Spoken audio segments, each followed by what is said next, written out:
تو ایمان لانا وہ چیز ہے جس سے انسان کے دل میں اللہ کا خوف اور یقین کامل جو ہے وہ پیدا ہوتا ہے،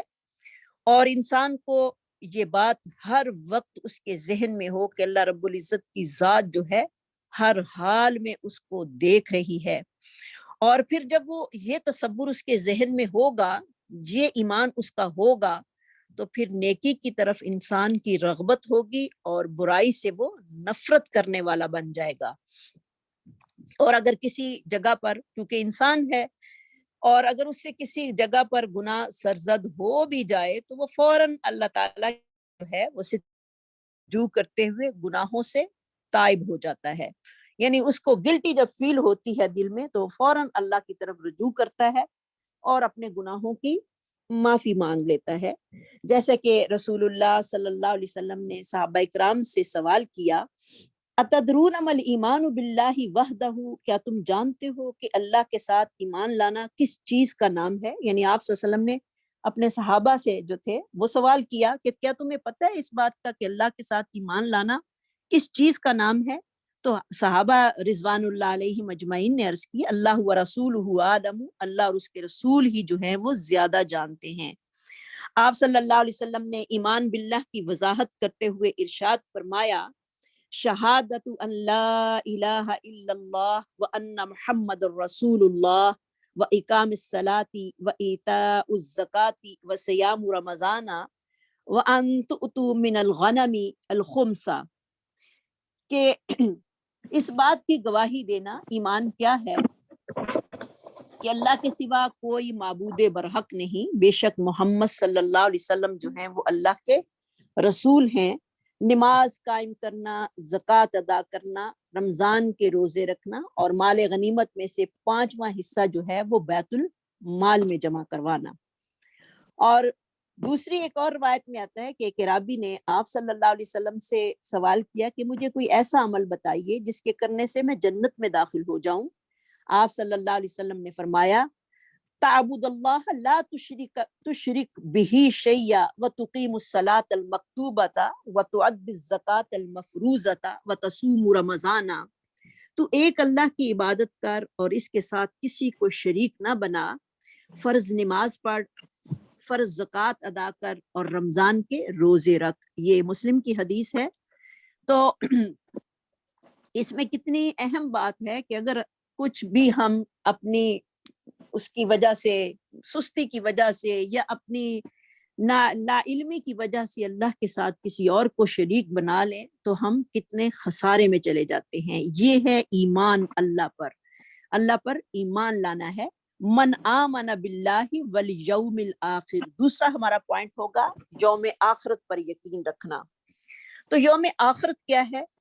انسان کو اس بات پر بھی پختہ یقین رکھنا ہے کہ ایک دن انسان کو اعمال صالحہ کی جزا اور برے اعمال کی سزا جو ہے وہ دی جائے گی۔ اور ہر وقت ہر انسان کے دل میں، ہر انسان کے ذہن میں یہ بات ہونی چاہیے کہ ہمیں اپنے خالق مالک کے سامنے جو ہے وہ پیش ہو کر دنیاوی زندگی کا بھی حساب دینا ہے۔ اور آخرت پر ایمان جو ہے وہ انسان کے اعمال صالحہ میں اضافہ اور اعمال برے اعمال سے رک جانے کا جو ہے وہ سبب بنتا ہے، یعنی یہ یقین انسان کو نیکی کی طرف جو ہے وہ لے جاتا ہے۔ جیسے کہ نبی صلی اللہ علیہ وسلم نے ارشاد فرمایا، یہ حدیث بڑی ہی دل کو ہلا دینے والی ہے۔ دیکھیے، سنیے اس حدیث کو غور کے ساتھ، سنن ترمذی کی یہ حدیث ہے کہ نبی صلی اللہ علیہ وسلم نے فرمایا، انسان قیامت کے دن اس وقت تک اپنے قدموں کو حرکت نہ دے سکے گا جب تک اس سے اس کی عمر گزارنے کے متعلق سوال نہ کر لیا جائے کہ وہ ایام عمر میں اعمال صالحہ کرتا رہا یا برے اعمال ہی کرتا رہا، اور اس کے علم کے متعلق کس چیز پر اس نے عمل کیا، اور اس کے مال کے متعلق سوال ہوگا کہ مال کہاں سے کمایا اور کہاں خرچ کیا، اور اس کے جسم کے متعلق کس چیز میں اس نے اپنے جسم کو لگایا۔ تو یہ بڑا ہی اہم پوائنٹ ہے۔ اللہ رب العزت ہماری اصلاح فرما دے اس بارے میں۔ تو اس میں ہمارے لیے بہت ہی اہم لیسن ہے سسٹرز۔ اگر ہم دیکھیں کہ ہم اپنے دن رات جو گزار رہے ہیں 24 گھنٹے، یعنی ایک ویک میں جو ہیں اگر آپ 7 کے ساتھ ملٹیپلائی کریں تو 168 آورز بنتے ہیں.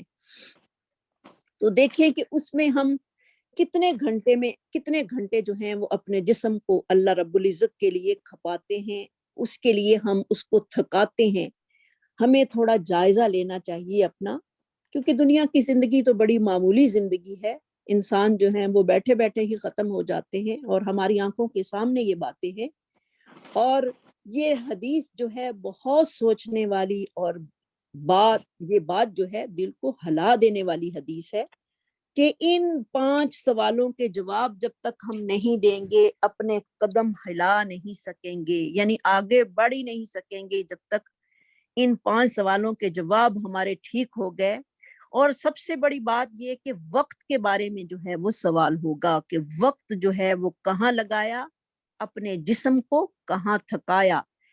دنیا کے کاموں میں تھکاتے رہے سارا دن، گھر کے کاموں کاجوں میں، یا دنیا کی محنت میں، یا دنیا کا پیسہ کمانے میں، کہ آخرت کے متعلق بھی کچھ ہم نے سوچنا ہے یا کچھ اس کے لیے بھی عمل کیا تھا یا نہیں کیا. تو اگر تو اس دن آخرت کے لیے کچھ محنت کی ہوگی تو وہ محنت ہمارے کام آ جائے گی. اور اگر دنیا سے ہی ہم تھک تھکا کے دنیا کے کام جو ہیں جو کہ نہ ختم ہونے والے ہیں اسی میں ہم لگے رہے تو ٹائم تو پھر بھی گزر جائے گا. اور اگر ہم اپنے رب کو راضی کرتے رہے تو ہمارا ٹائم جو ہے وہ زیادہ اچھا پاس ہو سکتا ہے. اس میں اللہ رب العزت برکت بہت ڈال دیتے ہیں کہ ہم دنیا کے بھی سارے کام سر انجام دے لیتے ہیں اور اللہ کو بھی راضی کر سکتے ہیں. صرف ہماری نیت یہ ہونی چاہیے اور اپنے رب سے دعا کرنی چاہیے جو بھی کام کریں کہ اللہ ہمارے لیے ہمارے کام میں آسانی پیدا کر دے. اگر میں نے اتنی دیر جو ہے وہ اپنے اللہ کو بیٹھ کے راضی کیا ہے، نماز پڑھی ہے، اللہ کے لیے ٹائم لگتا ہے، تو آگے نماز کا بھی ذکر آ رہا ہے کہ نماز بھی کس طرح کی پڑھنی ہے. یہ نہیں کہ بالکل ایک فریضہ ادا کرنے والا حساب ہو، وہ نہیں. تو یہ چیز جو ہے والیوم الآخر کا جو عقیدہ ہے یہ انسان کے اندر نیکی کی رغبت پیدا کرنے والا ہے.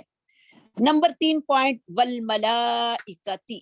اور فرشتوں پر ایمان لانا. ہمارا ایمان ہے نا کہ اللہ تعالیٰ نے فرشتے بنائے ہیں، ایسی مخلوق ہے فرشتے جو کہ نورانی جسم رکھتے ہیں جو کہ ہمیں نظر نہیں آتے، اور یہ اللہ تعالیٰ کی بڑی ہی فرما برداری کرنے والی مخلوق ہے. کبھی بھی اللہ کی نافرمانی کے مرتکب نہیں ہوئے، ہمیشہ وہی کام کرتے ہیں جس کا انہیں اللہ کی طرف سے حکم دیا جاتا ہے. اللہ تعالیٰ نے ان میں سے بعض کو وحی، بعض کو جنت، بعض کو جہنم، بعض کو ہواؤں پر جو ہے وہ مقرر کیا ہے، بعض کو بارشوں پر جو ہے وہ مقرر کیا ہوا ہے. وہ فرشتے جو ہیں وہ بارش برساتے ہیں یا بارش کو لے کر آتے ہیں اللہ کے حکم کے ساتھ، بادلوں کو جو ہے وہ ہانکتے ہیں. بعض جو ہیں وہ عرش الہی کو اٹھانے والے ہیں، بعض لوگوں کی روحیں قبض کرنے پر جو ہیں وہ مامور ہیں. لیکن عقیدہ یہ ہونا چاہیے کہ یہ فرشتے جو ہیں انسان کے لیے کسی قسم کے نفع نقصان کے مالک نہیں ہو سکتے. حقیقت میں فرشتوں پر ایمان لانا جو ہے یہ ایک غیب سے تعلق رکھتا ہے، کیونکہ فرشتے آج تک انسان نے دیکھے نہیں ہیں. انسان کو اس کی موت کے وقت جو ہے وہ فرشتے نظر آئیں گے. جب وہ فوت ہونے لگے گا تو جو فرشتے اس کی جان کو قبض کرنے کے لیے آئیں گے ان کو وہ دیکھے گا، اور دیکھ کر اس کو پتا چل جائے گا کہ وہ جنتی ہے یا جہنمی ہے. کیونکہ اگر تو وہ ایمان والا ہے تو اچھی شکل کی صورت میں جو ہیں وہ فرشتے آئیں گے، اور اگر بے دین ہے، بد عمل ہے، تو بری شکلوں والے فرشتے جو ہیں وہ اس کے سامنے آئیں گے. یعنی فرشتے جو ہیں اس وقت ہمیں نظر آئیں گے. تو انسان جو ہے یہی انسان ہے کہ جو کہ بالغیب ایمان لاتا ہے، کیونکہ انسان جو ہے جو چیزیں اس کو محسوس نہیں ہوتی ان پر بھی ایمان رکھتا ہے، کیونکہ اللہ نے کہا ہے اور ہم نے مان لیا ہے.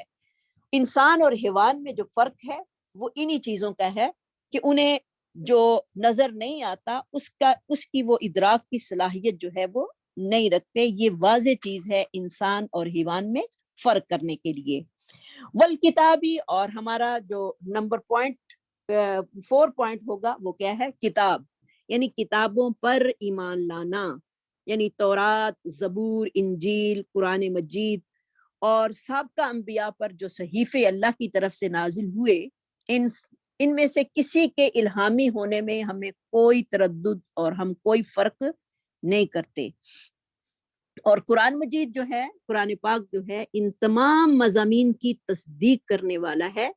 اور حفاظت کرنے والا سمجھتے ہوئے اس کی ہدایت پر ہم نے عمل کرنا ہے۔ پہلی کتابوں کی ہدایات کو اب چھوڑ دینا ہے، وہ ہمارے لیے قابل عمل نہیں ہے۔ ہمارے لیے قابل عمل جو کتاب ہے وہ اللہ رب العزت کا یہ کلام قرآن پاک الحمدللہ، جس کے سامنے ہم بیٹھے پڑھ رہے ہیں۔ نمبر 5، والنبی جینا، انبیاء پر ایمان لانا۔ انسانوں کو اللہ تعالیٰ نے، یعنی ہم انسانوں کو اللہ کی مخلوق سمجھتے ہیں، اور اس بات پر بھی ہمارا پختہ یقین ہونا چاہیے کہ انسانیت کی رہنمائی کے لیے اللہ تعالیٰ نے جو ہے وہ وحی کا نزول جو ہے وہ انسانوں پر ہی کیا، اور انسانوں کو ہی جو ہے وہ پیغام پہنچانے کے لیے دوسرے انسانوں کے پاس، یعنی ہم انسانوں کے پاس جو ہے وہ بھیجا ہے، کیونکہ انبیاء علیہ السلام جو ہیں وہ بھی اللہ کے حکم کے پابند اور اللہ کے چنے ہوئے بندے ہوتے ہیں۔ دینی امور میں وہ اپنی طرف سے کسی چیز کو جو ہے وہ بیان نہیں کرتے، اور ان کی ہر بات جو ہے وہ وحی الہی پر جو ہے وہ مشتمل ہوتی ہے۔ ان کی اتباع اور اطاعت جو ہے وہ اہل ایمان پر فرض ہے، اور ان کی محبت ایمان کا جز ہے، یعنی ہمیں انبیاء سے محبت جو ہے وہ بھی لازمی کرنی ہے۔ انبیاء کی محبت جو ہے وہ ہمارے ایمان کا جز ہے اور اللہ تعالیٰ کی عبادت کہلاتی ہے، اور تمام اختیارات جو ہیں وہ صرف اور صرف اللہ کے پاس ہیں۔ یہ عقیدہ بھی ہمارا ہونا چاہیے کہ انبیاء بھی جو ہیں وہ بھی کسی نفع اور نقصان کے مالک نہیں ہیں، وہ بھی اللہ کی مخلوق کی طرح اللہ ہی کے جو ہیں وہ محتاج ہیں، اور وہ اللہ کے حکم کے ہر وقت پابند ہیں۔ وَآتَ الْمَالَ عَلَىٰ حُبِّهِ، آگے اللہ تعالیٰ فرما رہے ہیں وَآتَ الْمَالَ، اور دے اپنا مال، عَلَىٰ حُبِّهِ، اس کی محبت میں، یعنی مال کی محبت ہوتے ہوئے، یعنی دونوں کی طرف اس ضمیر کو ہم مرجع کر سکتے ہیں، اللہ کی طرف بھی، اللہ کی محبت میں بھی دے، یا مال کی محبت ہوتے ہوئے، کیونکہ انسان کی جو مال ہے وہ اس کے لیے بہت ہی، اس کے لیے اس میں محبت ہے، جیسے کہ اللہ رب العزت قرآن مجید میں فرماتے ہیں وَتُحِبُّونَ الْمَالَ حُبًّا جَمًّا، اور إِنَّهُ لِحُبِّ الْخَيْرِ لَشَدِيدٌ، بے شک انسان جو ہے وہ مال کی محبت میں بہت زیادہ ہے۔ اور اللہ رب العزت قرآن عزیز میں 4 سپارے کے شروع میں فرماتے ہیں لَن تَنَالُوا الْبِرَّ حَتَّى تُنْفِقُوا مِمَّا تُحِبُّونَ، ہرگز نہیں تم نیکی کو پہنچ سکتے یہاں تک کہ تم ان چیزوں میں سے خرچ کرو جن سے تم محبت کرتے ہو۔ تو اگر ہمیں اللہ سے محبت ہے تو اس کے راستے میں ہم مال کو خرچ کریں، اور آگے اللہ تعالیٰ نے خرچ کرنے کے ہمیں سارے بتا دیے ہیں کہ کن کن راستوں پر تم نے اپنا مال جو ہے وہ خرچ کرنا ہے، کیونکہ مال کی محبت جو ہے وہ کوئی بری چیز نہیں ہے، کیونکہ اللہ رب العزت کی طرف سے ہی مال کی محبت انسانوں کے دل میں ہے، لیکن یہ محبت اللہ کی محبت پر غالب نہیں آنی چاہیے۔ جیسے کہ نبی صلی اللہ علیہ وسلم کے پاس ایک آدمی نے آ کر سوال کیا کہ سب سے بہترین صدقہ کیا ہے اجر کے لحاظ سے؟ آپ نے فرمایا اجر کے لحاظ سے کون سا صدقہ جو ہے وہ سب سے بہتر ہے؟ آپ نے فرمایا تو صدقہ کرے اس حال میں کہ تو تندرست ہو، مال پر حریص بھی ہو، تو فقر سے ڈرے اور مالدار ہونے کی تجھے امید ہو، ایسا نہ ہو کہ تو مال کو روک کے رکھے یہاں تک کہ تیرا آخری وقت آ جائے اور تو کہے اتنا مال فلاں کے لیے ہے اور اتنا مال فلاں کے لیے ہے۔ یہ بخاری کی روایت ہے کہ انسان اپنی صحت کی حالت میں جو ہے وہ اللہ کے راستے میں صدقہ کرے، اللہ کے راستے میں لوگوں کو دے، اللہ کے راستے میں لوگوں پر خرچ کرے۔ سب سے پہلے جن لوگوں کا حق ہے وہ کون سے آتے ہیں؟ ذوی القربہ، قریبی رشتہ دار۔ قریبی رشتہ داروں پر خرچ کرنا جو ہے وہ امیر رشتہ داروں کا جو ہے وہ حق ہے، اور انشاءاللہ قریبی رشتہ داروں پر خرچ کرنے کا جو ہے وہ اللہ کے نزدیک دوہرا اجر ہے، جیسے کہ نبی صلی اللہ علیہ وسلم نے فرمایا الصدقۃ علی مسکین صدقۃ وہی علی ذی رحم سنتانی، صدقۃ وصلۃ، اگر آدمی کسی مسکین کو صدقہ کرتا ہے تو ایک اجر پاتا ہے، اور اگر اپنے رشتہ داروں پر صدقہ کرتا ہے تو دوہرا اجر پاتا ہے، ایک صدقے کا اجر اور دوسرا صلہ رحمی کا اور قرابت کا اجر جو ہے وہ ملتا ہے۔ کیونکہ انسان کا جو بہترین صدقہ کیا ہے، جیسے کہ حدیث میں آتا ہے کسی بھوکے کو پیٹ بھر کر کھانا کھلانا جو ہے وہ بہترین صدقہ ہے، کیونکہ انسان جو ہے وہ کسی کے ساتھ اگر صلہ رحمی کرتا ہے تو صلہ رحمی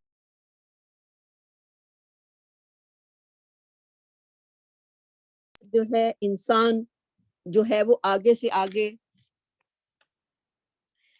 اس کی محبت جو ہے وہ لوگوں کے دلوں میں ہوتی ہے، جیسے کہ ایک حدیث میں آتا ہے کہ جو سخی ہوتا ہے وہ لوگوں کے بھی قریب ہوتا ہے، اللہ کے بھی قریب ہوتا ہے، جنت کے بھی قریب ہوتا ہے اور لوگوں کے بھی قریب ہے، سبحان اللہ۔ تو سخی آدمی جو ہے آپ صلی اللہ علیہ وسلم نے فرمایا اوپر والا ہاتھ خرچ کرنے والا ہے اور نیچے والا لینے والا ہے، تو اللہ سے دعا ہی کرنی چاہیے کہ اللہ تعالی ہمارا ہاتھ جو ہے وہ اوپر رکھے، ہمیں خرچ کرنے والوں میں سے بنا دے، ہم اللہ کے راستے میں جتنا ہمارے پاس گنجائش ہو ہم خرچ کرتے رہیں۔ ایک تو ڈیلی خرچ جو ہے وہ خرچ کرنا ہے، یعنی یومیہ روز کا روز جو ہے وہ اللہ کے راستے میں کچھ نہ کچھ صدقہ نکالنا، جیسے کہ حدیث میں آتا ہے کہ ہر انسان کے ساتھ دو فرشتے جو ہیں وہ صبح کرتے ہیں، اور ایک فرشتہ دعا کرتا ہے کہ اللہ خرچ کرنے والے کو اور بھی دے، اور دوسرا بد دعا کرتا ہے کہ اللہ جو اپنا مال سنبھالتے ہیں ان کا مال تلف کر دے۔ تو ہمیں روز فرشتوں کی دعائیں جو ہیں وہ لینی چاہیے۔ اس کا ایک اس طرح بھی ہم کر سکتے ہیں، اب اگر ہم روز صدقہ نکالیں تو کس کو دیں، تھوڑا سا نکالیں یا زیادہ نکالیں، جس کی جتنی ہوتی ہے گنجائش وہ نکالتا ہے، تو اس کے لیے ہمیں ایک چیریٹی باکس جو ہے وہ اپنے گھروں میں رکھنا چاہیے، اس میں اپنے بچوں کو بھی یہ سکھانا چاہیے کہ یہ بچوں یہ چیریٹی باکس ہے، جو تمہیں پاکٹ منی ملے اس میں سے اگر آپ کو ایک کوارٹر ملتا ہے تو اس میں سے آپ 5 سینٹ جو ہیں وہ اللہ کے راستے میں صدقہ کریں، 2 سینٹ کر دیں، 1 سینٹ کر دیں، ان کو بھی تلقین کریں اور خود بھی روز جو ہیں وہ صدقہ کریں، یہ بہترین ہے۔ اور پھر جب پیسے وغیرہ جمع ہو جائیں تو آپ جو ہیں وہ اپنے رشتہ داروں کو بھیج سکتے ہیں، یا کسی غریب کو اور کو جو کہ آپ کو جاننے والا ہے یا نہیں جاننے والا، جس کو کوئی ضرورت ہے اس کو بھیج سکتے ہیں۔ یہ صدقہ کو کلیکٹ کرنے کا ایک بہترین طریقہ ہے، اور بچوں کو بھی موٹیویشن کرنے کے لیے یہ ایک بہترین ذریعہ ہے۔ آپ بچوں کو سکھا سکتے ہیں اس طریقے سے کہ اللہ کے راستے میں جو ہے وہ ہمیں دینا ہی دینا ہے۔ والیتامہ، اور یتیموں پر، یتام جو ہے اس کا روٹ ہوگا یا تامیم، یعنی وہ بچے جن کا باپ سن بلوغت کے پہنچنے سے پہلے ہی فوت ہو جائے، کیونکہ وہ اصل میں یتیم ہوتے ہیں، بلوغت کے بعد جو ہے وہ ان پر یتیم کا لفظ نہیں بول سکتے، یعنی بچے اگر بالغ ہوں، بڑے ہوں تو باپ فوت ہو جائے تو وہ یتیم نہیں ہوں گے، اور اگر بچے چھوٹے ہیں، بہت چھوٹے چھوٹے ہیں اور باپ فوت ہو جائے تو اصل میں یتیم وہ بچے ہوتے ہیں۔ اور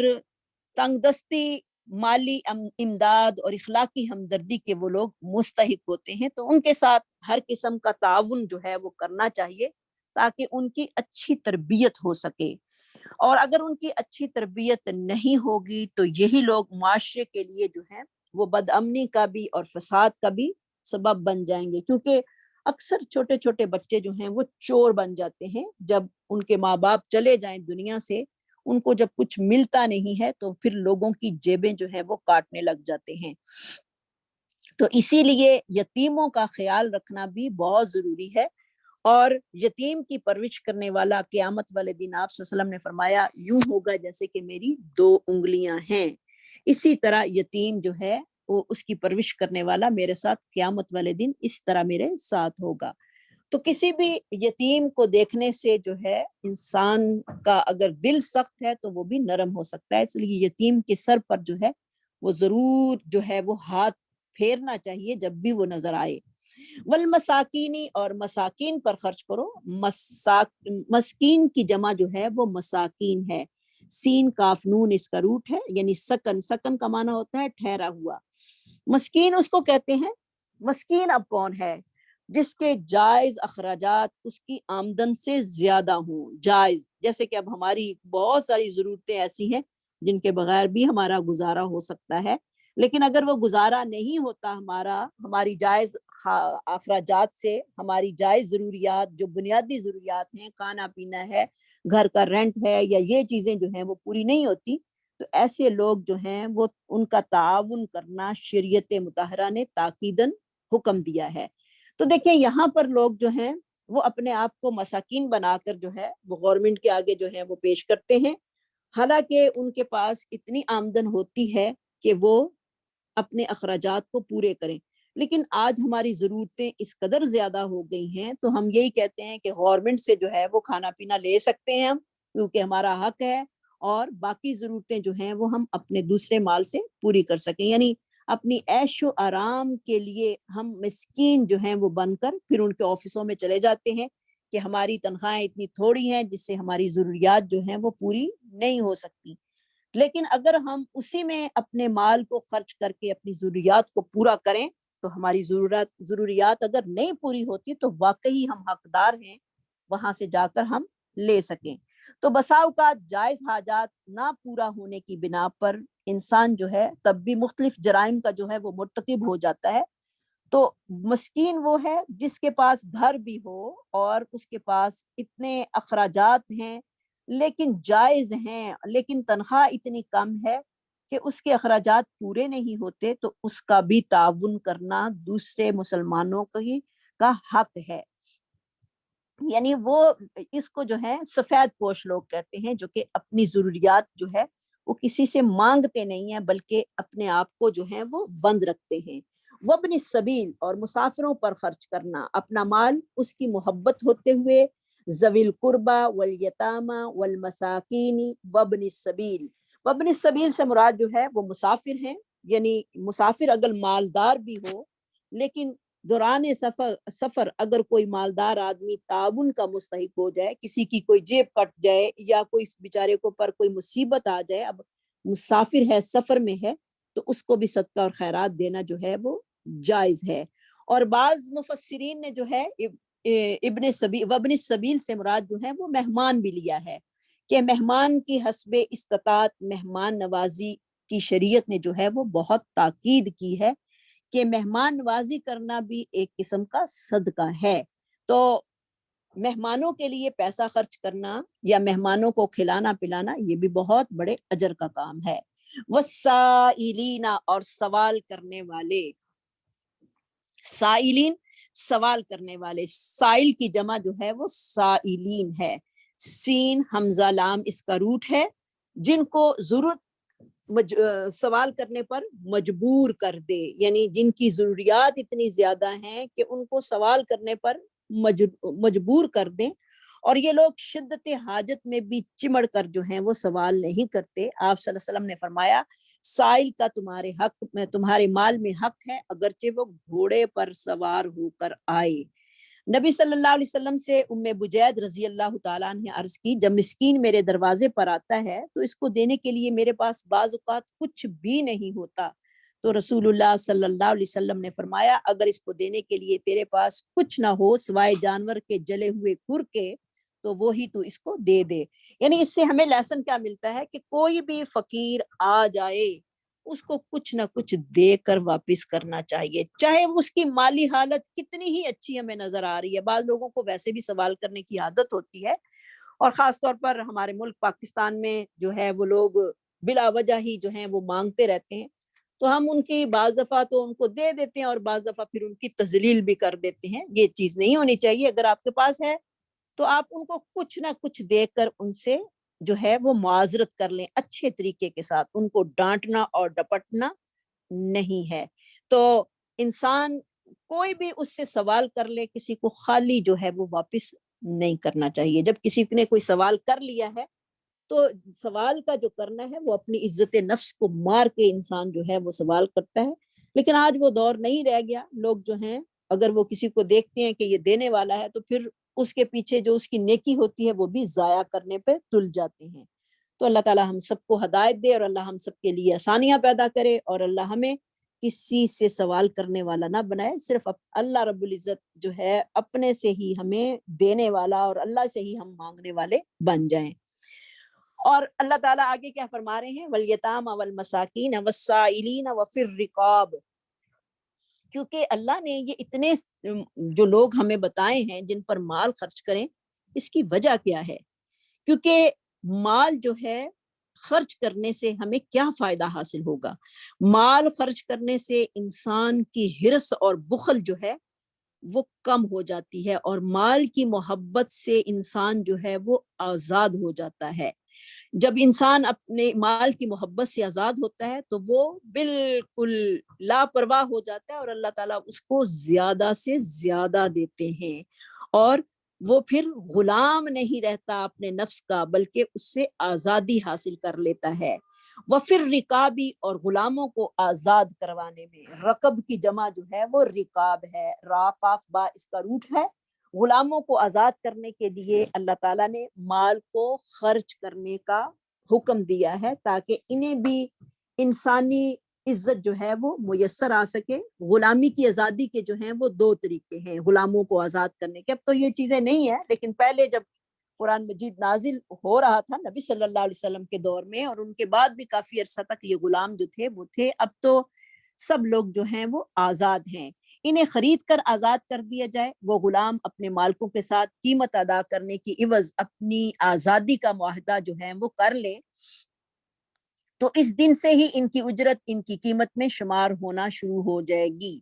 تو ایسے لوگوں کو مکاتبین کہتے ہیں، یعنی غلام کوئی کام کرے اور پھر مالک جو ہے اس میں سے پیسہ وغیرہ لیتا رہے۔ لیکن عربوں نے ابھی تک یہ غلامی جو ہے دوسروں کی رکھی ہے، اور اپنے آپ کو ہی وہ، جیسے کہ سب کو پتہ ہے کہ وہ جو باہر سے آنے والے ممالک سے آنے والے لوگ ہوتے ہیں ان کو وہ اپنا غلام ہی سمجھتے ہیں۔ تو یہ اب چیز جو ہے وہ نہیں رہی، اگر تو وہ غلام صحیح ہوں، لیکن اب تو سب آزاد ہیں، تو وہ ان کے کفیل بن کر ان میں سے جو ہیں وہ پیسے لیتے رہتے ہیں، جو کہ اس ایک اسلامی روح سے جو ہے وہ کچھ جائز بھی نہیں ہے۔ واللہ عالم بالصواب، کہ انہوں نے اپنے ہاں جو ہے وہ کیا اس کا جو ہے وہ بنایا ہوا ہے، یا کیا ان کے قانون ہیں جس کے مطابق ان کا یہی طریقہ کار رہا ہے۔ آگے سب سے بڑی بات آ گئی کہ وہ اقام الصلاۃ، نیکی کا سب سے بڑا ذریعہ جو ہے وہ نماز کو قائم کرنا ہے۔ یعنی نماز جو ہے وہ ہم کیا سمجھتے ہیں کہ نماز اب جسم کو حرکات دینے کا نام جو ہے وہ نماز نہیں ہے، کہ اوپر نیچے ہو جائیں یا سجدہ کر لیں، رکوع میں چلے جائیں تو یہ نماز ہے، بلکہ نہیں، انسان جو ہے وہ اپنے وجود ظاہرہ اور باطنہ کو عقل اور روح کے ساتھ، یعنی اس کی عقل بھی حاضر ہو اور اس کی روح بھی ہو اس میں، مخصوص وقت میں جو اللہ نے وقت معین کیا ہے نماز کے لیے، اور مخصوص حالت، جیسے کہ نبی صلی اللہ علیہ وسلم نے بتایا کہ صلو کما رأیتمونی اصلی، اسی طرح نماز پڑھو جس طرح تم مجھے پڑھتا ہوا دیکھتے ہو، اور خاص افعال اور شرائط اور آداب کو ملحوظ خاطر رکھتے ہوئے قبلہ رخ ہو کر بارگاہ الہی میں متوجہ ہونے کا نام کیا ہے؟ نماز ہے۔ نماز اس چیز کا نام ہے۔ ہم عادتی نماز پڑھتے ہیں، بلکہ ہمیں عبادت کے لیے جو ہے وہ نماز پڑھنی ہے، عادتی نماز نہیں پڑھنی، بلکہ ہم کیا سمجھیں کہ ہماری عبادت کا وقت ہے، اور ہم نے اپنے جسم کو بھی ویسے ہی رکھنا ہے اور اپنی روح کو بھی حاضر رکھنا ہے۔ دماغ ہمارا کہاں ہوتا ہے، نماز ہم کہاں پڑھ رہے ہوتے ہیں، سوچیں ہماری کہاں ہوتی ہیں، اور یہ نماز نہیں ہے، بلکہ اس میں بھی یہ خیال رکھنا ہے احسان والی نماز پڑھنی ہے۔ احسان والی نماز کیا ہے؟ کہ انسان یہ گمان کرے کہ اس کا رب اس کو دیکھ رہا ہے، یا وہ یہ گمان کرے کہ وہ اللہ کو دیکھ رہا ہے۔ دونوں میں سے ایک چیز جو ہے وہ اس کے اندر ہونی چاہیے۔ اور اللہ تعالیٰ کی سب سے اولین اور عظیم عبادت، اور یہ انسان کی 3 قوتوں سے جو ہے وہ ہوتی ہے، جسم، عقل اور روح کے ساتھ۔ تو یہ تینوں چیزیں جو ہیں اس کے ساتھ ہونی چاہیے، اور اس میں صرف جسمانی حرکات ہی نہیں ہونی چاہیے۔ بعض لوگ تو صرف ایسے ہی ہوتا ہے جیسے کہ وہ ایک ایکسرسائز کر رہے ہیں، اوپر نیچے اوپر نیچے، قرآن مجید کی جو ہے وہ تلاوت اس انداز سے ہونی چاہیے کہ اس کے معنی اور مفہوم پر جو ہے وہ غور و فکر ہونا چاہیے کہ وہ پڑھ کیا رہا ہے. اور نماز کی حالت میں انسانی وجود جو ہے وہ اللہ تعالیٰ کے سامنے انتہائی عاجزی انکساری کے ساتھ جو ہے وہ متوجہ ہو.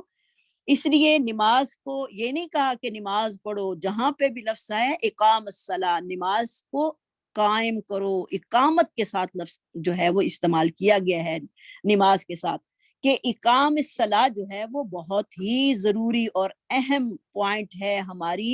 زندگی کا. اس کے بغیر ہم مسلمان ہو ہی نہیں سکتے جب تک ہماری زندگی میں اقام الصلاۃ نہ ہو. اور اپنے آپ کو جو ہے وہ دیکھا کرو کہ اگر نماز جو ہے وہ 100 نمبر کی ہے، اپنے پہلے نمبر جو ہے وہ فکس کیا کریں کہ جیسے کہ ہم ایک ٹیسٹ دے رہے ہیں، اس کے 100 نمبر ہیں، ہماری کوشش کیا ہونی چاہیے کہ اس میں سے ہمیں 95 96 97 یعنی اعلیٰ نمبر جو ہے وہ ملنے چاہیے. اور انسان کو کوشش جو ہے وہ 100% کی ہونی چاہیے. اور اگر اتنی نہیں تو پاکستان یہاں تو 60 نمبر میں جو ہیں وہ مارکس جو ہیں وہ 60 ہیں پاسنگ مارکس، لیکن پاکستان میں 33 دے کر جو ہیں وہ پاس کر دیتے ہیں. تو ہم نماز کے بھی اپنے ذہن میں نمبر رکھیں کہ اللہ جو میں نے نماز پڑھی ہے، اگر میں کسی اور کو یہ چیک کرواؤں تو میرے کتنے نمبر آئیں گے. تو جب اللہ رب العزت کے سامنے ہم یہ کریں گے کہ اللہ میں نے اپنی طرف سے 100 نمبر کی نماز جو ہے وہ ہمیں پڑھنی ہے. پھر یہ تو نہیں کہ جو ممتحن ہوتا ہے،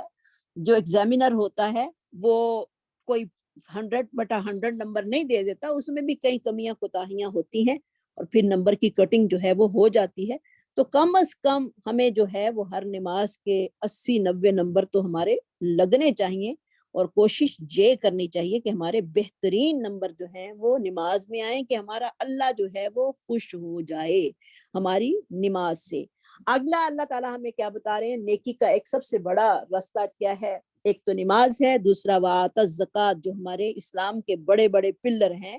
ان میں سے یہاں پر 2 پلروں کا ذکر جو ہے وہ آیا ہے، وآت الزکوٰۃ، کہ زکوٰۃ کی ادائیگی جو ہے وہ بہت ضروری ہے. زکوٰۃ کا لفظ جو ہے وہ زکی سے نکلا ہے، جس کا روٹ ہے زاقاف یا، کیونکہ زکوٰۃ کی ادائیگی جو ہے وہ معاشرے سے غربت اور مفلسی کو جو ہے وہ ختم کرتی ہے، جس سے دولت اور مالداروں کے ہاتھوں سے نکل کر غریب لوگوں کے درمیان جو ہے وہ گردش کرتی ہے، اور مختلف قسم کے لوگ اس سے جو ہیں وہ فائدہ اٹھاتے ہیں. تو انفاق فی سبیل اللہ جو ہے اس میں زکوٰۃ کا بدل اور کچھ بھی نہیں ہو سکتا. انسان جو ہے وہ اپنے پیسوں میں سے 2.5% جو ہے وہ زکوٰۃ نکالتا ہے، کیونکہ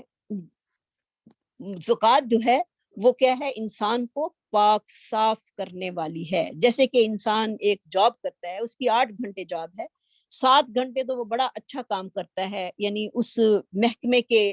مطابق، جس محکمے میں وہ کام کر رہا ہے ان کے آرڈر کے مطابق ویسے ہی چکنا ہو کر کام کرتا ہے. لیکن جو 8واں گھنٹہ ہوتا ہے وہ سستی میں گزار دیتا ہے. تو کام کی تنخواہ جو ہے وہ پوری 8 گھنٹے کی لیتا ہے، اور پھر جو اس نے پیسہ لیا اور جو وہ علائش اس میں شامل ہو گئی اس کے پیسے میں، یا تجارت میں کمی بیشی ہو گئی یا بھول ہو گئی، تو جو مال اس کے ہاتھ آ گیا اللہ تعالیٰ نے وہ زکوٰۃ کے ذریعے اس کا جو ہے وہ نکلواتا ہے. اللہ تعالیٰ وہ زکوٰۃ کے ذریعے نکالتا ہے تاکہ اس کا مال بھی پاک صاف ہو اور انسان کے اندر کا بھی تزکیہ جو ہے وہ ہو جائے. انسان کی کمیاں بیشیاں جو ہیں وہ یہ دور کرتی ہے زکوٰۃ. اور جب اندرونی صفائی ہو جاتی ہے تو پھر اخلاق جو ہے وہ بہترین پیدا ہوتا ہے، اور پھر انسان کا معیار جو ہے وہ ایمان کا بلند ہونا شروع ہو جاتا ہے. اور زکوٰۃ جو ہے وہ بھی بہت ہی ضروری ہے. لوگ جو ہیں وہ پوچھتے رہتے ہیں کہ اتنے پیسے پر زکوٰۃ ہے، اتنے پیسے پر زکوٰۃ ہے. تو اللہ تعالیٰ نے ہر چیز کا ہمیں ایک کرائٹیریا جو ہے وہ معیار جو ہے وہ مقرر کر کے دیا ہے کہ اتنے مال پر جو ہے اتنی زکوٰۃ ہم دیں گے، اور اپنے مال میں سے،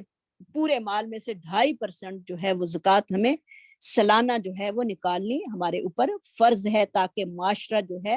وہ ایک صحیح مقام پر چلے اور لوگ جو ہیں وہ دوسری بری عادات کو چھوڑ دیں. کیونکہ اگر سارے لوگ جو ہیں وہ اپنے مال کی صحیح زکوٰۃ نکالیں تو کوئی بھی دنیا میں غریب نہ رہے. آگے اللہ تعالیٰ ان کا بتا رہے ہیں کہ وہ کیسے لوگ ہیں جو نیکی کرنے والے ہیں. نیکی کا ایک اور بھی راستہ یہ ہے والموفون بعہدہم. موفون کا روٹ ہے وافا الف وفا سے. والموفون بعہدہم اور پورا کرنے والے اپنے عہدوں کو اذا عاہدوا جب وہ عہد کر لیتے ہیں. سبحان اللہ. تو افائے عہد یعنی عہد کا پورا کرنا بھی بہت ہی پیاری خوبی ہے جس کا ذکر اللہ رب العزت نے کئی جگہوں پر ہمارے لیے کیا ہے. وہ عہد جو ہے وہ کئی طریقوں سے ہو سکتا ہے. تجارت کا عہد ہے, اس کے ساتھ کسی سے کوئی کمٹمنٹ کی ہے وہ عہد ہے, یا نکاح کا عہد ہے, یا کوئی کسی کے پاس جانے کا عہد ہے, کسی بھی قسم کا عہد ہے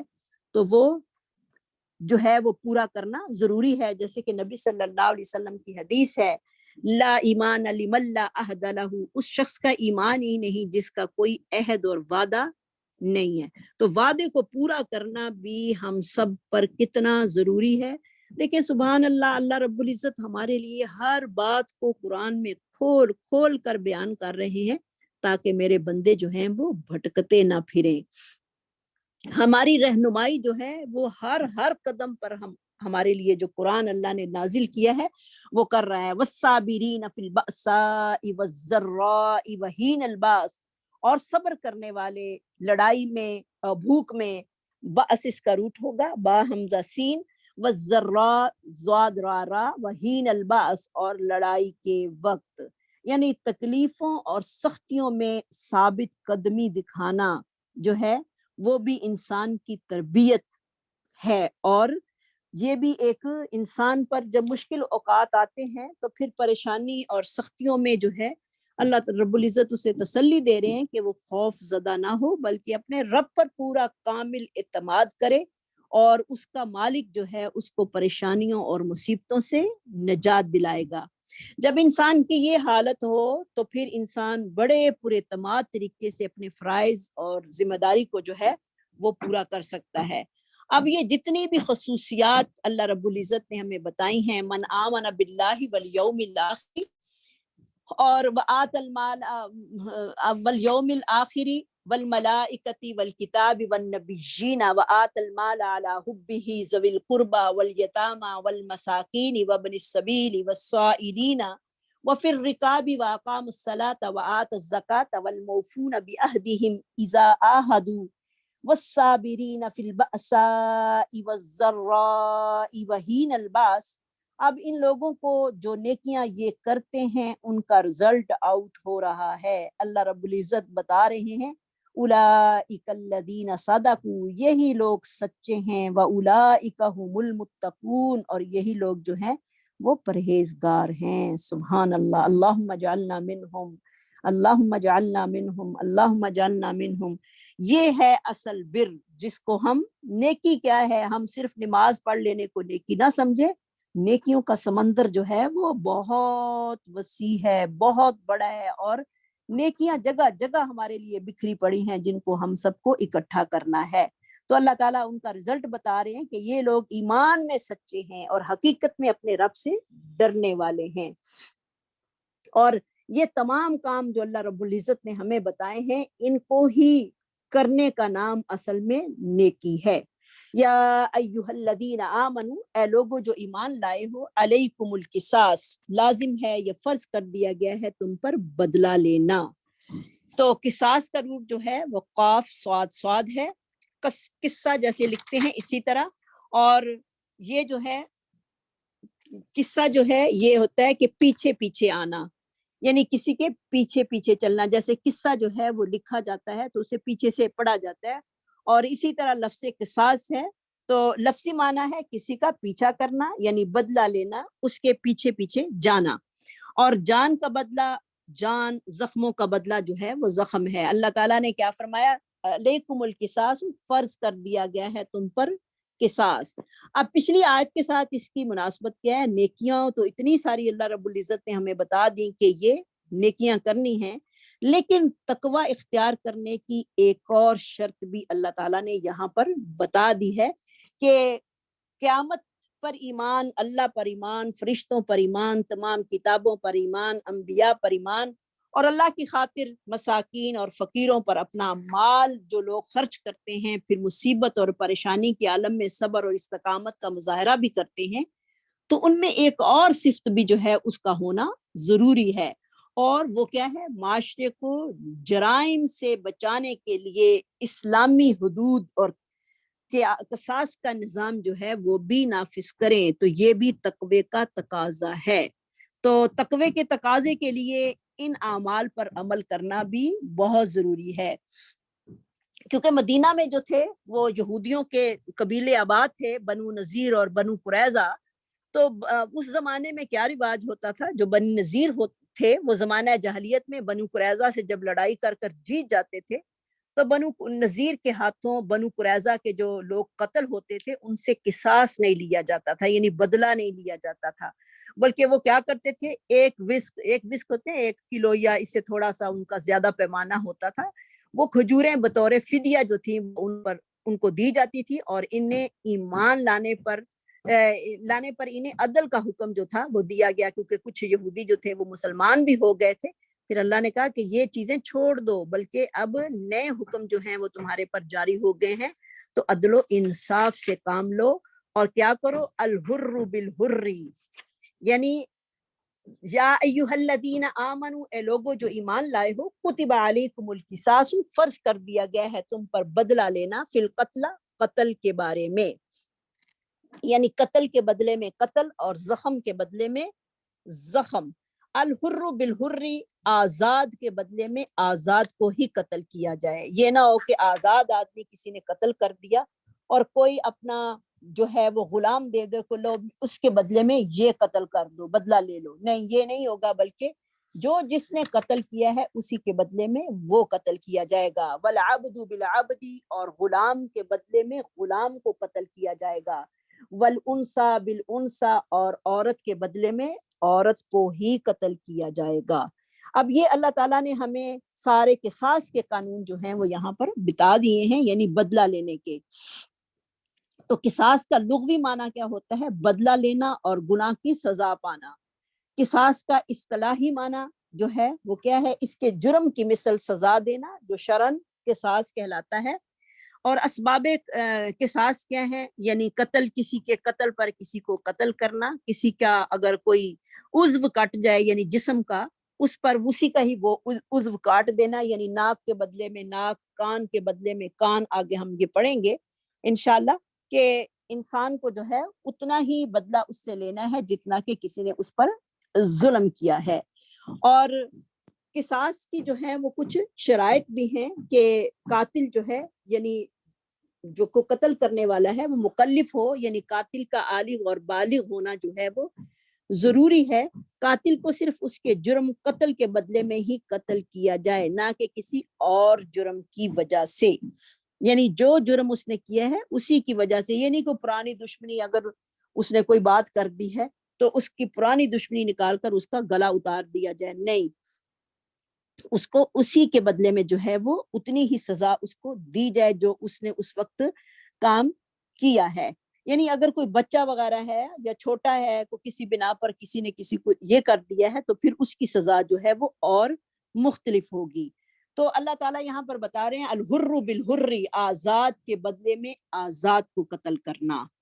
یعنی آزاد آدمی ہے تو اس کے بدلے میں آزاد کو ہی قتل کیا جائے گا، جیسے کہ عبداللہ بن مسعود رضی اللہ تعالیٰ عنہ فرماتے ہیں اگر کوئی آقا اپنے غلام کو قتل کر دے تو اس غلام کے بدلے، اسے غلام کے بدلے میں قتل کیا جائے گا، جیسے کہ نبی صلی اللہ علیہ وسلم نے فرمایا جو شخص اپنے غلام کو قتل کرے ہم اسے قتل کریں گے، جو اپنے غلام کی ناک کاٹے ہم اس کی ناک جو ہے وہ کاٹ دیں گے۔ تو مسلمان کے بدلے میں کافر کو جو ہے کافر کے بدلے میں مسلمان کو قتل نہیں کیا جائے گا، جیسے کہ اگر کوئی مسلمان کافر کو قتل کر دے تو مفسرین کے نزدیک اسے بطور قصاص قتل نہیں کیا جائے گا۔ یہ مسلمان کی حرمت ہے کہ اگر کوئی مسلمان کسی کافر کو کسی گناہ کی وجہ سے یا کسی اور بنا پر یا کسی دشمنی کی بنا پر قتل کر دے تو اس کو قتل نہیں کیا جائے گا، کیونکہ نبی صلی اللہ علیہ وسلم کا ارشاد ہے، یہ بخاری کی حدیث ہے کہ مسلمان کو کافر کے بدلے میں قتل نہ کیا جائے بلکہ مسلمان سے اس کافر کی دیت لی جائے گی، اور شریعت نے کفار کی دیت مسلمانوں سے نصف مقرر کی ہے، یعنی جیسے ایک مسلمان دوسرے مسلمان کو مارتا ہے تو اس کی دیت جو ہے وہ 100 اونٹ شریعت نے مقرر کی ہے، اور اگر کوئی مسلمان کافر کو مار دیتا ہے، جیسے کہ کوئی قتل خطا بھی ہو جاتا ہے یا جس کا کوئی مارنے کا ارادہ نہ ہو، جیسے کہ حضرت موسیٰ علیہ السلام نے کسی کو مکہ مارا تو وہ مر گیا، اسی طرح کافر کی دیت جو ہے وہ آدھی ہوگی، اس کی 50 اونٹ دیت ہوگی، جیسے کہ نبی صلی اللہ علیہ وسلم نے فیصلہ کرتے ہوئے اہل کتاب کی دیت کو مسلمانوں کی دیت سے نصف قرار دیا، یعنی آدھی دیت جو ہے وہ ان کو دی جائے گی۔ تو جیسے کہ نبی صلی اللہ علیہ وسلم کا ارشاد ہے کہ کافر کی دیت مسلمان کی دیت سے نصف ہے، لیکن اس میں علماء کے اختلافات بھی ہیں جو کہ میں آپ لوگوں کے سامنے تو نہیں بیان کروں گی کیونکہ یہ ایک بڑا لمبا بھی ٹاپک ہو جائے گا ہمارا، ہم وہ چیز پڑھتے ہیں جو کہ ہمارے لیے فائدے مند ہو۔ تو مرد سے جو ہے وہ عورت کا قصاص کیسے لینا ہے، جیسے کہ نبی صلی اللہ علیہ وسلم نے پیچھے اللہ تعالیٰ فرما رہے ہیں کہ عورت کے بدلے میں عورت کو ہی قتل کیا جائے گا، اگر مرد عورت کو قتل کرتا ہے تو اس کے نتیجے میں اس مرد کو ہی قتل کیا جائے گا، یہ نہیں کہ وہ اپنی بیوی پیش کر دے کہ یہ لو میں نے عورت کو مارا ہے تو یہ میری عورت کو مار دو، جیسے کہ اس کے بارے میں حدیث آتی ہے بخاری شریف کی، حضرت انس بن مالک بیان کرتے ہیں کہ ایک لونڈی ایسی حالت میں پائی گئی کہ اس کا سر 2 پتھروں کے درمیان رکھ کر کچل دیا گیا تھا،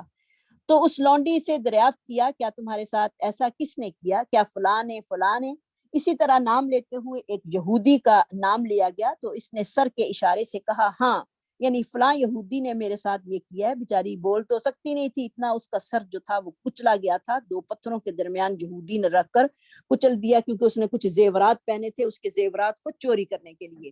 تو یہودی نے گرفتاری کے بعد اقرار جرم کیا کہ واقعی میں نے اس عورت کے ساتھ یہ کیا ہے، تو نبی صلی اللہ علیہ وسلم نے حکم دیا کہ اس کا سر بھی 2 پتھروں کے درمیان رکھ کر کچل دیا گیا، یعنی کچل دیا جائے تو اس کا سر جو تھا وہ کچل دیا گیا۔ تو اس سے پتہ چلتا ہے کہ اگر مرد جو ہے وہ عورت کو مارے تو پھر عورت کے بدلے میں اس مرد کو جو ہے وہ قتل کیا جائے گا۔ اسی طرح باپ سے اولاد کا قصاص جو ہے وہ کس طرح لیا جائے گا، اگر کوئی باپ جو ہے وہ اپنے بیٹے کو قتل کر دے یا بچے کسی کو قتل کر دے تو کیا ہوگا،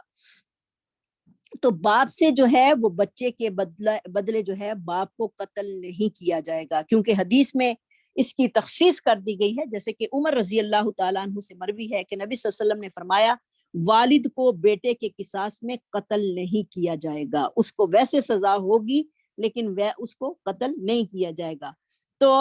ویسے تو قتل کرنا، ایک انسان کا قتل کرنا جو ہے وہ پورے معاشرے کو ہی قتل کرنا ہے، لیکن قتل کا بدلہ یہ بتایا گیا ہے کہ اگر کوئی باپ اپنے بچے کو قتل کر دیتا ہے، کیونکہ باپ نے خود اپنے بچے کو قتل کر دیا تو اس سے جو ہے وہ قصاص نہیں لیا جائے گا۔ اب ہم دیکھتے ہیں کہ قتل کی جو ہیں وہ 3 قسمیں ہیں۔ نمبر 1 قتل عمد، یہ اب آپ جو ہیں اپنی ریکارڈنگ سن کے آپ ضرور یہ نوٹس لکھیے گا، آپ لوگوں کے لیے بڑے فائدہ مند ہیں، اگر علم سیکھنا چاہتے ہیں تو یہ قرآن کا علم جو ہے یہ ہمیں ہر زندگی کے موڑ پر جو ہے وہ فائدہ دے گا، تو یہ چیزیں آپ کے پاس ہونی چاہیے، نوٹ ہونی چاہیے، آپ کو علم ہونا چاہیے، اور یہ صرف ایک دفعہ سننے سے باتیں یاد نہیں ہوتی بلکہ بار بار ان کو رپیٹ کرنے سے، ان کو دیکھنے سے، ان کو لکھنے سے جو ہے یہ یاد ہوں گی، اور آپ لوگوں نے یہ کرنا ہے۔ تو قتل کی جو ہیں وہ 3 قسمیں ہیں، قتل عمد یعنی کسی کو جان بوجھ کر قتل کیا جائے، قتل شبہ عمد یعنی قتل کرنے کا ارادہ نہ ہو تو پھر قتل ہو جائے، قتل خطا کسی کو غلطی کے ساتھ قتل کیا جائے۔ تو پھر مقتول کے ورثاء کو شریعت 3 چیزوں میں سے ایک کا اختیار دیتی ہے، یعنی جس کا آدمی قتل ہو گیا ہے اس کو شریعت نے 3 چیزوں میں سے ایک کا اختیار دیا، یا تو وہ قتل کے بدلے میں قتل کر دے اس آدمی کو، یا پھر وہ ان سے دیت لے لے، یا پھر وہ معاف کر دے۔ تو شریعت محمدیہ میں یہ تینوں باتیں جو ہیں وہ ہیں، لیکن پہلی شریعتوں میں یہ نہیں تھا، یہودیوں میں صرف قصاص ہی تھا، نہیں یہودیوں میں صرف دیت تھی، قصاص نہیں تھا، جبکہ عیسائیوں میں قصاص تھا، دیت بھی نہیں تھی اور معافی بھی نہیں تھی، جبکہ امت محمدیہ پر اللہ رب العزت نے اتنا بڑا احسان کیا کہ قصاص کا بھی اختیار ہے، دیت بھی لے سکتے ہو اور معاف بھی کر سکتے ہو۔ اور یہ تھا حکم قتل کا. اور اب قتل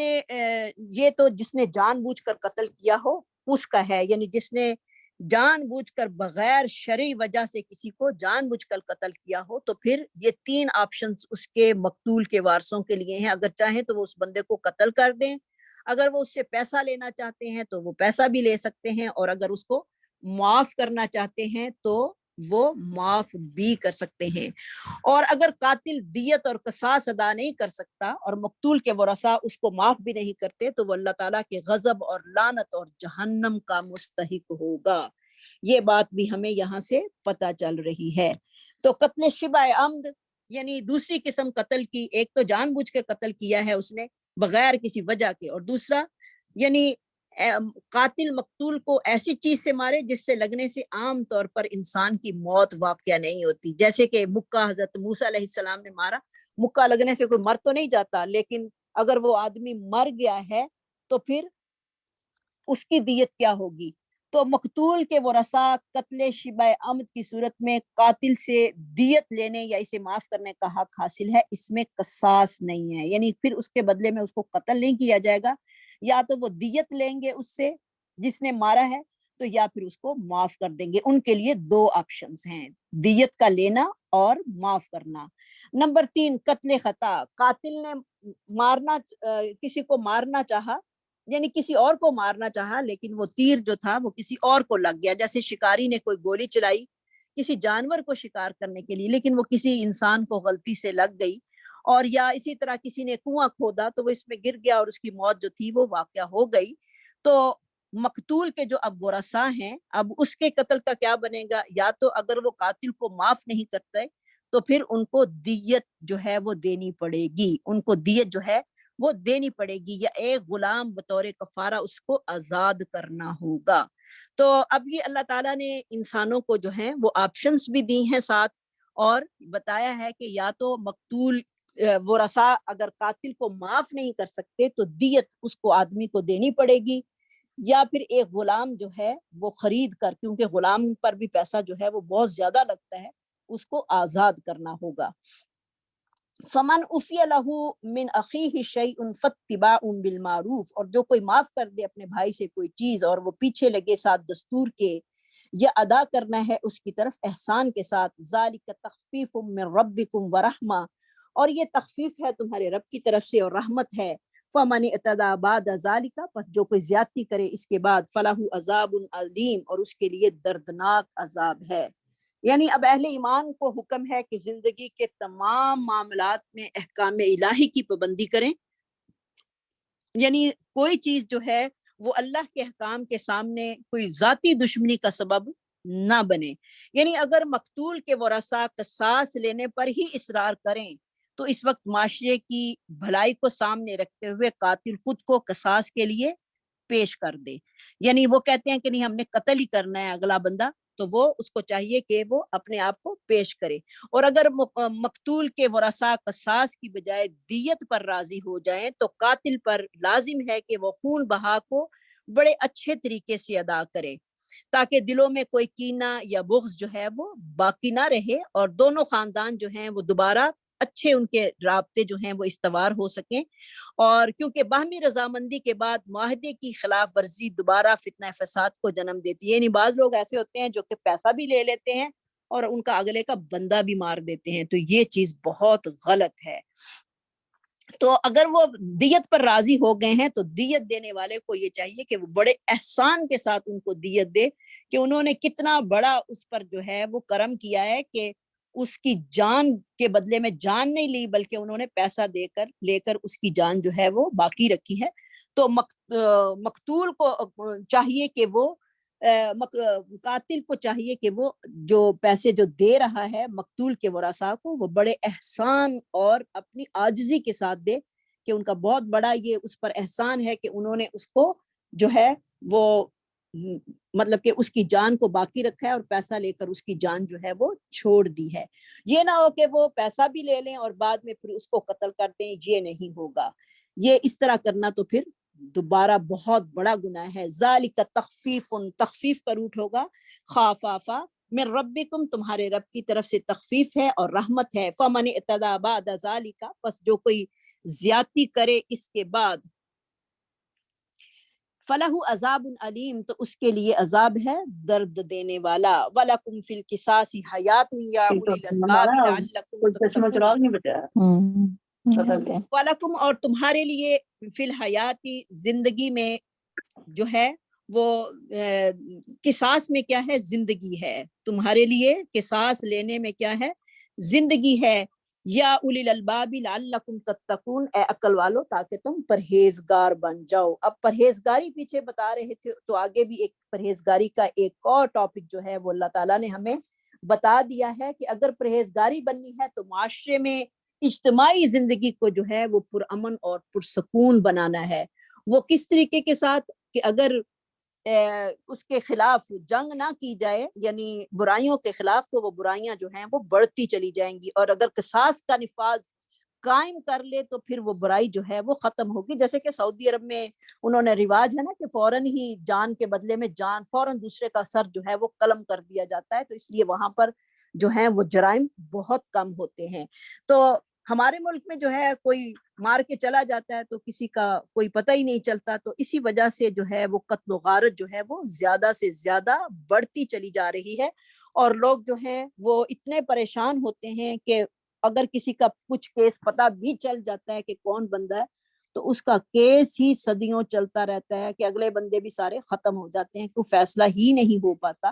تو لہٰذا اس لیے تمہارے لیے بدلہ لینے میں کیا ہے زندگی ہے، یعنی دوسرے لوگ جو ہیں ایسے گناہ کرنے سے باز آ جائیں گے۔ جو ہمیں یہاں سے لیسن مل رہا ہے کہ انسان کو جب دیکھے کہ کوئی دوسرے کو سزا مل رہی ہے، جیسے کسی نے چوری کی ہے تو اس کے ہاتھ کاٹے گئے ہیں، تو دوسرے تمام لوگ جو ہیں ایسے جرم سے جو ہیں وہ باز آ جائیں گے، تو انسان جو ہے وہ جرائم کم کریں گے، معاشرے میں جو ہے وہ امن و امان جو ہے وہ پیدا ہوگا۔ امن و امان کا نفاذ قائم کرنے کے لیے، امن و امان کی فضا قائم کرنے کے لیے قصاص کا نفاذ قائم کرنا جو ہے وہ بہت ہی ضروری ہے۔ اللہ رب العزت ہم سب کو معاف فرمائے، اور اللہ تعالی ہم سے وہ نیکیاں لے لے جو اس کو راضی کرنے والی ہیں، اور اللہ تعالیٰ ایسی چیزوں سے ہمیں محفوظ فرمائے۔ یہ قتل و غارت جو ہے یہ معاشرے میں فساد برپا کرتی ہے، اور یہ کتنا بڑا گناہ ہے، اور اگر دیت لینے والے معاف نہ کریں، یعنی قاتل کے جو وارث ہیں وہ مقتول کے جو وارث ہیں وہ اگر معاف نہ کریں تو جو قتل کرنے والا ہے اس کو ہمیشہ کے لیے جہنم اور اللہ کا غصہ اور لعنت اس کا وہ مستحق ہو جائے گا۔ استغفر اللہ۔ تو یہ کوئی معمولی چیز نہیں ہے، یہ ایک بہت بڑی چیز ہے۔ اللہ تعالی ہم سب کے گناہوں کو معاف کرے، اور اللہ ہمیں صحیح قرآن کو سمجھنے والا، اس پر عمل کرنے والا، اس کو یاد کرنے والا بنا دے، اور اللہ تعالی ہماری کمیوں کوتاہیوں کو اللہ رب العزت جو ہے وہ معاف فرمائے، اور ہمیں نیکی کی توفیق نصیب فرمائے۔ جتنے بھی بیمار ہیں اللہ سب کو شفائے کاملہ نصیب فرمائے، جو پریشان حال ہیں اللہ سب کی پریشانیاں دور فرمائے، اللہ ہم سب کے بچوں کو نیک بنائے اور ہمارے لیے صدقہ جاریہ بنائے، ہمیں بھی اپنے والدین کے لیے، اپنے اساتذہ اکرام کے لیے اللہ صدقہ جاریہ بنائے۔ جو مسلمان دنیا سے چلے گئے ہیں اللہ ہر کسی کو کروٹ کروٹ جنت الفردوس نصیب فرمائے، اور اللہ ہمارے لیے اس قرآن کا سیکھنا سکھانا جو ہے وہ اپنے ہاں قبول فرمائے، اور جو کمیاں کوتاہیاں ہو گئی ہیں ہو جاتی ہیں اللہ اپنی رحمت کے ساتھ ہمیں معاف فرمائے۔ اور اس کو آپ ضرور سنیے گا اور اس کے نوٹس ضرور لیجئے گا، آپ کے لیے بڑے ہی فائدہ مند ہوں گے، کیونکہ جب آپ کل کسی کو یہ قرآن پڑھانے بیٹھیں گے تو آپ کو یہ نوٹس جو ہیں وہ کام آئیں گے انشاءاللہ۔ اور آپ جو اپنا سبق جو سسٹرز سینڈ کرتی ہیں مجھے، وہ ضرور اس کی ایک آیت کی جو ہے وہ تفسیر بیان کر کے بھیجا کریں، اس سے آپ کو بولنے کی صلاحیت جو ہے آپ کے اندر پیدا ہوگی، اور آپ اللہ کا دین پھیلانے والے بن جائیں گے انشاءاللہ۔ نیت یہی کرنی ہے کہ اللہ جو تیرا قرآن سننا ہے، جو سمجھنا ہے، انشاءاللہ اس کو آگے بھی پھیلانا ہے انشاءاللہ۔ تو اللہ سے جو ہے وعدے کیے ہوئے پورے کرنے والوں کی یہاں پر تعریف آج ہم نے پڑھی ہے، اولئک الذین صدقوا، وہی لوگ سچے ہیں، واولئک هم المتقون، اور وہی لوگ پرہیزگار ہیں۔ تو کتنی پیاری آیت ہم نے پڑھی ہے کہ اللہ کے ساتھ وعدے کیے ہوئے، لوگوں کے ساتھ وعدے کیے ہوئے انسان کو جس طرح بھی ہو اس کو نبھانا ضروری ہے۔ اللہ ہم سب کو عمل کی توفیق نصیب فرمائے۔ وآخر دعوانا ان الحمد للہ رب العالمین۔ سبحان ربک رب العزت عما یصفون وسلام علی المرسلین والحمد للہ رب العالمین۔ آمین اللہم ربنا آمین۔ سبحانک اللہم وبحمدک نشہد ان لا الہ الا انت نستغفرک ونتوب الیک۔ اللہ جو میری بہنیں شامل ہیں اس قرآن کی کلاس میں، اللہ سب کی نیک اور جائز حاجات کو اپنے فضل و رحمت سے پوری فرما، اور اللہ تعالی ہم سب کو اپنی رحمت کے سائے میں لے لے۔ اللہ ہم سب کے گناہوں کو معاف فرما۔ السلام علیکم ورحمۃ اللہ وبرکاتہ۔ وعلیکم السلام وعلیکم ورحمۃ اللہ السلام وبرکاتہ۔ جزاک اللہ دنیا تو آخرہ۔ الدنیا آمین وإیاکم۔